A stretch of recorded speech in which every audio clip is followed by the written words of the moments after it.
Well, here I am out in the garage today, and I'm trying to remove this cover plate on this rack and pinion for a Subaru 360 for a guy that needs one. I happen to have this laying around. I thought I'd just make this video to clarify how to get this thing taken apart. Right here there are supposed to be these nice little dust covers to keep the grease where it's supposed to be and the dirt where it's supposed to be. And these little spring-loaded clips hold those on. As you can see, I've already got those off. And the tie rods still won't come out. To get those out, you have to take this cotter pin out and back this retaining nut out. Luckily, after all this time,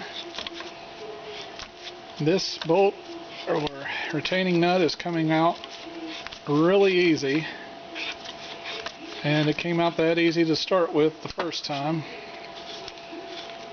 Could be very difficult to get out. Once that's removed, you can see in here there's a pipe that holds the sockets in for these tie rods. Now, to get the tie rods out, I found it was easier to rotate them out like so, parallel with the rack, and push that retaining socket out, and they come right out. That's one. And then inside there, if I can get this, you can see that other piece slide out, and out comes out.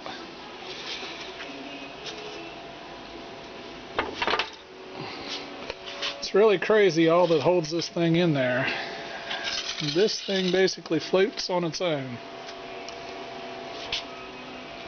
And it just slides in these grooves that you see on the bottom of the rack and the top of the rack. That's all there is to getting one of those out. If all the bolts back out easy as pie like that, it's really not a hard job. Anyway, just thought I'd share with you guys, and if anybody has a rack laying around that needs worked on, that's how you get it apart. Until the next video, talk to y'all later.